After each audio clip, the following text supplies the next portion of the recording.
चलिए आगे बढ़ते हैं। सुशांत सिंह राजपूत मामले में जब से ड्रग्स एंगल सामने आए हैं तब से पूरी इंडस्ट्री में मानो भूचाल सा मचा हुआ है। जो विवाद सिर्फ एक केस तक सीमित था, अब वो पूरे बॉलीवुड पर अपनी पैठ बना चुका है। बॉलीवुड और साथ ही उसका ड्रग कनेक्शन एक ऐसा मुद्दा बन गया है जिस पर सदन तक अब जोरदार बहस देखने को मिल रही है। राज्यसभा में जया बच्चन की तरफ से रवि किशन पर निशाना साधा गया, तो वहीं अब अभिनेत्री हेमा मालिनी ने भी जया बच्चन के विचारों पर अपनी सहमति दिखाई है। उनकी नजरों में कुछ लोगों की वजह से पूरी इंडस्ट्री को बदनाम करना या फिर सभी को ड्रग्स से जोड़कर देखना गलत है। हेमा ने यह भी कहा है कि सिर्फ बॉलीवुड पर ही बात क्यों होती है, कई इंडस्ट्रियों में ऐसा होता है, हमारी इंडस्ट्री में भी हो रहा होगा, लेकिन इसका मतलब ये तो नहीं कि पूरी बॉलीवुड इंडस्ट्री को ही आप खराब बोल दें। जिस तरीके से बॉलीवुड को निशाना बनाया जा रहा है वो गलत है, ऐसा बिल्कुल भी नहीं होना चाहिए। तो हम आपको बता दें, जिस तरीके से लगातार खबर सामने आ रही है, हर दिन सुशांत केस में कोई ना कोई नया एंगल निकल कर आ रहा है, तो उसी में अब फिलहाल अपडेट ये है कि कल जब जया बच्चन की ओर से रवि किशन ने जो कहा था कि ड्रग्स मामलों को लेकर एक कानून बनना चाहिए, ये कह सकते हैं कि बॉलीवुड में भी जांच होनी चाहिए कि कौन कौन लोग ड्रग्स का इस्तेमाल करते हैं, तो ये बात जया बच्चन को अच्छी नहीं लगी और उन्होंने राज्यसभा में रवि किशन ने जो लोकसभा में बयान दिया था उसका उन्होंने वहां पर पलटवार किया और उन्होंने कहा कि इस तरीके से बॉलीवुड को बदनाम करना सही नहीं है।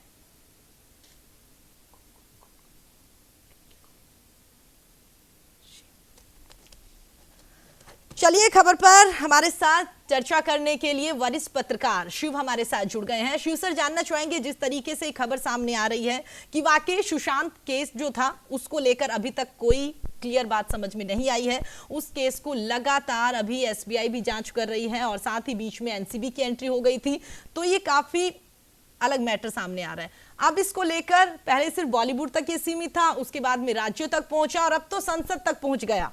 क्या लगता है आपको सर कि केस तो अभी तक सुलझा नहीं है, लेकिन ड्रग्स का जो मामला है वो लगातार बढ़ता जा रहा है और उसको लेकर आपस में ही राजनेता लड़ भिड़ रहे हैं? देखिए, कुल मिला के ड्रग्स का जो मामला है वो एक लगातार विस्तारित होने वाला मामला है और उसमें बहुत जल्दी सुलझने की उम्मीद आपको नहीं करना चाहिए। संसद में भी इस तरह के केंद्र सरकार की तरफ से संकेत दिए गए। दूसरी सबसे बड़ी बात है कि ड्रग को लेकर जो आरोप लगाए गए हैं और उनको लेकर बॉलीवुड दो हिस्सों में बंट गया है। एक तरफ जया बच्चन है, उनके समर्थन में हेमा मालिनी आई हैं, तापसी पन्नू आई हैं। दूसरी तरफ बॉलीवुड के तमाम स्टार इस बात को लेकर कह रहे हैं, खासतौर से रवि किशन के साथ जो लोग खड़े हुए हैं, कि इस मामले में एक विस्तारित जांच होना चाहिए। अगर थाली में गंदगी है तो छेद भी हो जाना चाहिए। दूसरी सबसे बड़ी बात है कि आरएसएस भी इस सारे विवाद में कूद पड़ा है और इसको लेकर आरएसएस ने कहा है कि अगर थाली गंदी है तो उसे बार बार साफ किया जाना चाहिए। तो अगर साफ करने की बात होती है तो निश्चित तौर पर मुझे लगता है साफ होना ही चाहिए।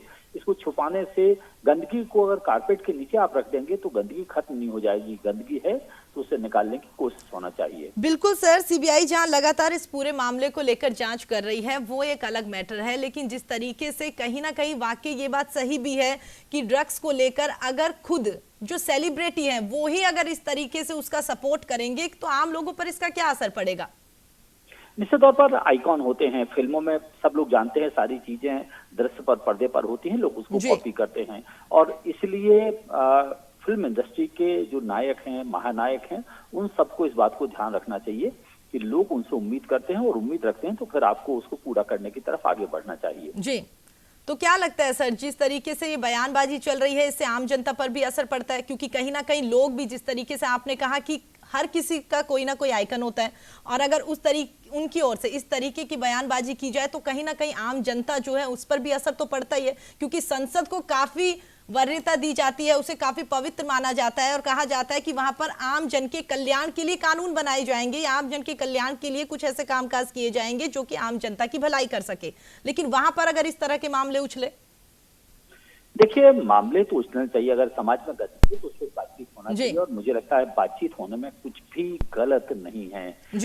गलत ये है अगर हम उसको छुपाएंगे तो जरूर गलत हो जाएगा। तो कोशिश ये होना चाहिए कि हम जो गड़बड़ियां हैं उनको ठीक करने की कोशिश करें। अगर ठीक करते हैं तो मुझे लगता है इससे बढ़िया बात कुछ और कोई भी नहीं। जी चलिए शिव सर, हमारे साथ जुड़ने के लिए और तमाम जानकारी देने के लिए, बातचीत करने के लिए आपका बहुत बहुत धन्यवाद। चलिए आगे